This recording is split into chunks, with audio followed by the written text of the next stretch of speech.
Kiwi, what is this thing? This is really cool. It's a genuine 442 Oldsmobile. Yeah. 67. It's one owner from 1970. So it's had. So the guy's had this car for 52 years. Yeah, well, it's his dad. Well, the guy that brought it to me, it actually belongs to his dad. His dad's getting on a bit now, obviously. Okay. But yeah, the lady that owned it, whose dad was an Oldsmobile dealer down in Chattanooga. Okay. And he was going out with her, and then they split up, and he ended up buying it, and it's been his ever since 1970. It's a soap opera, but it's also a beautiful car. It's a great car. It's amazing. It doesn't run. It rolled in on the back of a flatbed, and it didn't go. It doesn't go. So we just got to get to the bottom of what's going on. So it appears to have had a bit of a wiring or some sort of a little small fire going on in here. There's a bit of melted wiring here and there. And yeah, I mean, so all these cars have not quite, you know, like at the moment we got no power to the ignition or anything like that. They all have a little fire thing. That's part of the old car deal. Yeah, yeah. It's it actually looks like it was more of a like a fuel fire maybe. Like it's not an electric. It doesn't seem to be an electrical short, but it's the wiring that's paid the price. So you're going to get this thing running? Yeah. All right, you're going to cover that on your channel? I will. Yep, we'll be going through it, getting it running, and I love that sticker.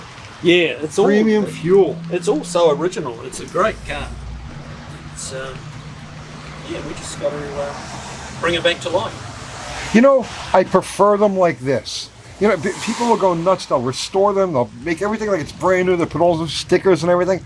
I like it like this. Yeah. You know what I mean? Like where you can see the life that it's living. I really believe that more and more people are starting to appreciate that originality. Yeah. You know, being original once. And a car like this that's not absolutely pristine, people seem to perceive you as being more approachable. If you roll up to Cars and Coffee or a car show and something that just looks like it's a little bit older and a bit used and a bit weathered, like people will just come to you in droves and want to talk about it. My dad had one of those, and my mum had one of those. And it's friendly, it's honest, it's approachable. You know, yeah. I want you 1,000%. When it's got a $40,000 paint job, well, people are kind of standoffish. Yeah. It's funny. Have you ever driven one of these with this motor? No.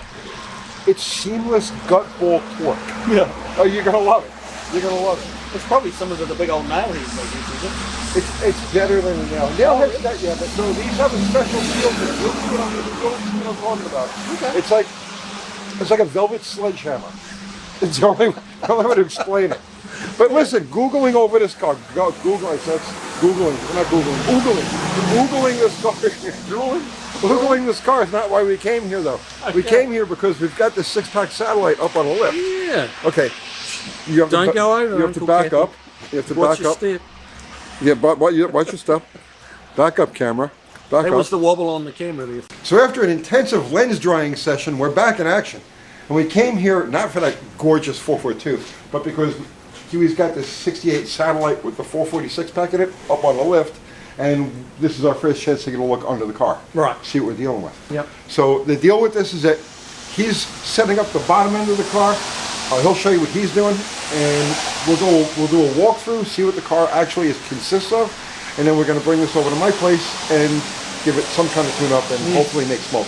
Yeah, lots of smoke. From the tires, not right. Not from the exhaust. Not from the exhaust. Yeah. All right. So what are you doing with it? Well, we've been through it. We've fixed all the brakes. Basically, all the brakes needed replacing.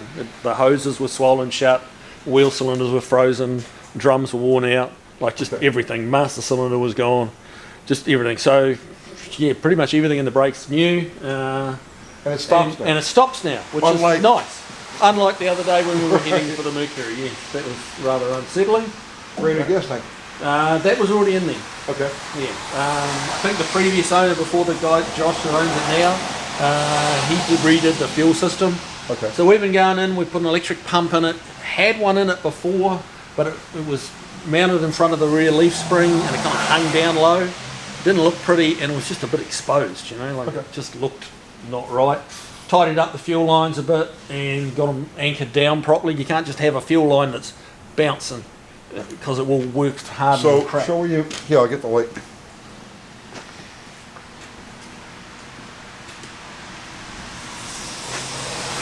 yeah, I've got a fuel pump mounted up here.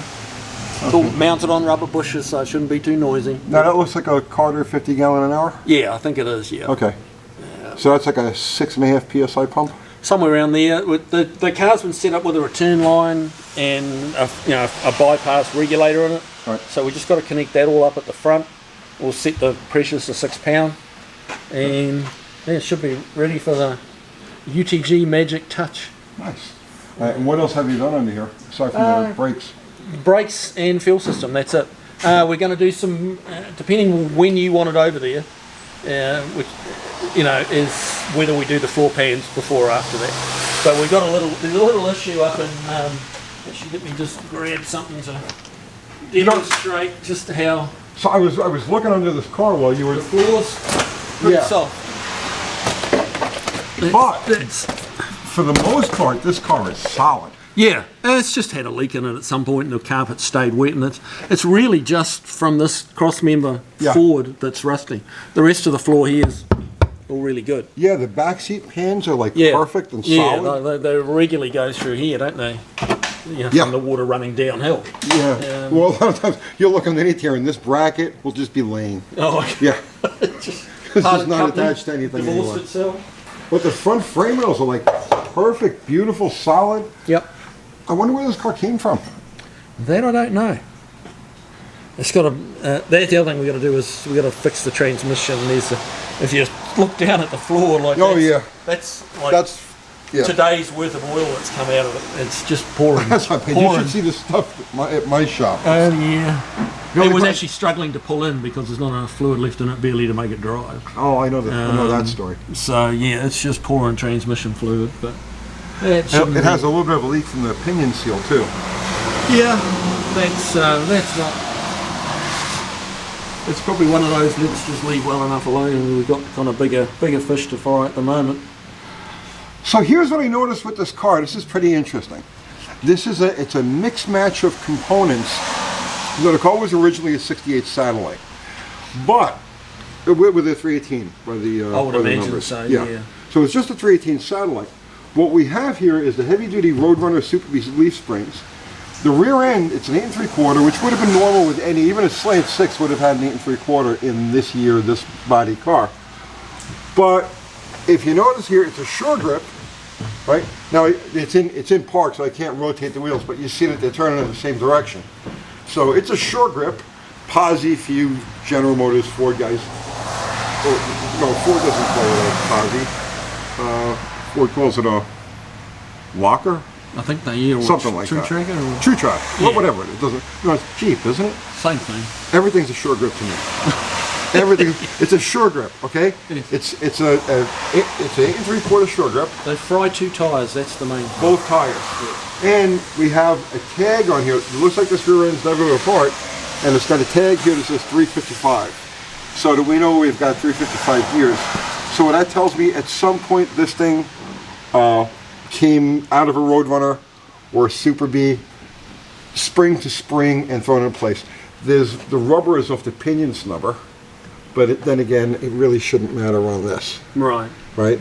An adjustable pinion snubber will probably be a good addition to this car. But, yeah. Can we transfer some weight? Well, just to keep the axle from wrapping. Is the most important thing. Okay.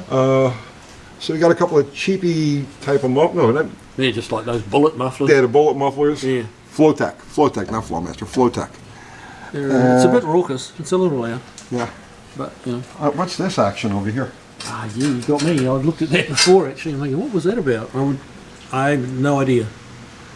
It's one of those things that just... Yeah, I don't know. Short answer, we'll just cut it off and get rid of that. Here's some Mopar trivia. The drive shafts of this era had these weights on the end of them. You could spot a B-body, an HP B-body drive shaft from across a junkyard because of this little ring that they stuck on them. So what was that to weight? To dull down the vibration? Yeah. You're right. Yeah.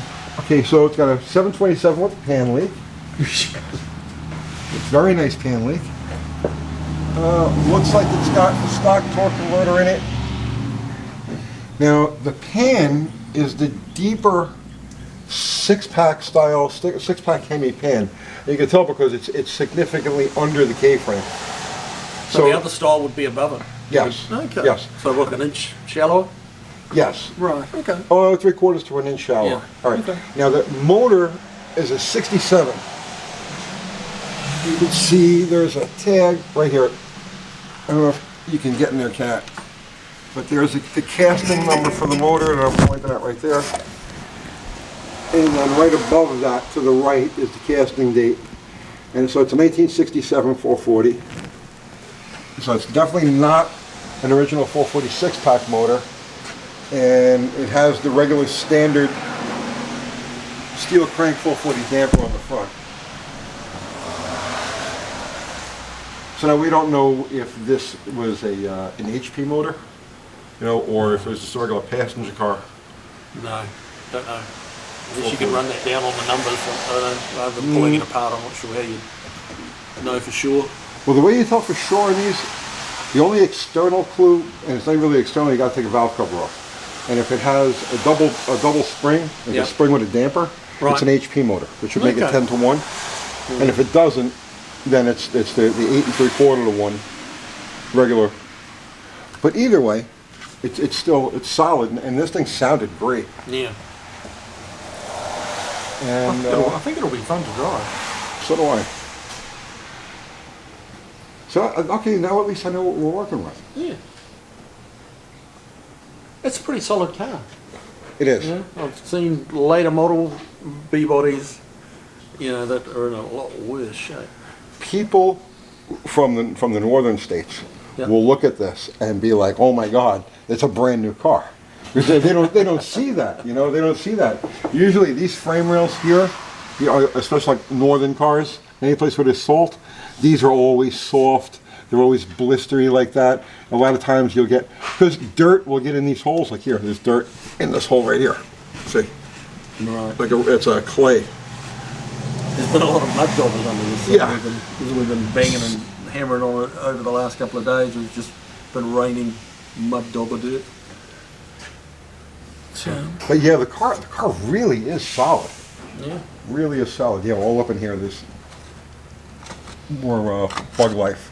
Yeah, we did a 72 Challenger a few years back, and that was a northern car, and that needed 3 chassis rails, inner fenders, you know, just all the torque box bracketry over here was just all gone, and like the springs, the rear leaf springs were coming up through the floor.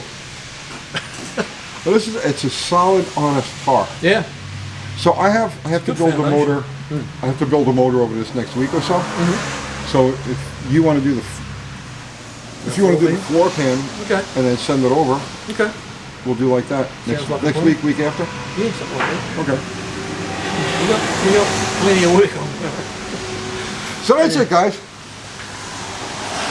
A quick look at this really nice satellite. I'm surprised. You never know that it's a solid. Look at these. Look at the drop-offs. It's had a repair here. It's had a patch panel on the outer, but the inner. The inner is like brand new. Same here. Look at this. This plug right here is what kills these cars. Oh, okay. Just keeps it in there. Keeps it in there. Yeah. You pop that out and leave it out, and any moisture or dirt or anything that gathers in there just comes right out. But if you leave it in there, it all becomes trapped. Yeah. But this one survived nice. It's so thin through there too. Stuff that rolls around in the. Yeah. I've taken a lot of quarters off these cars, and you'll find wrenches tucked down here that no one can get at anymore, or keys, or just all sorts of stuff that drops down in there over the years. All right, so that's it. And when are you going to do this Oldsmobile? We've got to get the satellite running, fuel system, and then we've got a green Mustang we got to get to. We got that one to get to, but that'll be pretty soon. I'm actually waiting on a wiring harness. We've got an engine bay factory style wiring harness, ready to go, rather than putting an aftermarket loom in it. So once that gets here, we'll dive in, put that stuff in, see if we can't get it fired up. And will it run? You have to put that in caps. Yeah. You know, that'll get you 6 or 7 million views. Will it run? Just abandoned. Okay. Right? You put abandoned across right? And then will it run? And then Will it watch. run? Yeah. Oh, I'm pretty sure it'll The run. view counter just goes like this. That's All right. fun. It's always fun seeing if you can get an old car that's been sat. It's been sat since 2012, I think it is. I may come up just to hang out when we work on that. Yeah, I love that car. It's a cool car. I mean, it's all there. It's well optioned too. It's even got cruise control on, air conditioning, Really? factory air Yeah, I saw on a that. convertible back in '67. That's pretty unusual. Yeah. So, Very but cool it was the dealership's daughter. You know, the dealer that owned the whole place. It was his daughter's car. So, of course, she got every extra on there. We may need to road test that with the top down on 2nd Avenue one night. There you go. All right, guys. Just hope the owner doesn't watch. He'll see it after. Yeah. All right, guys. That's it. So, See you guys. see you tomorrow.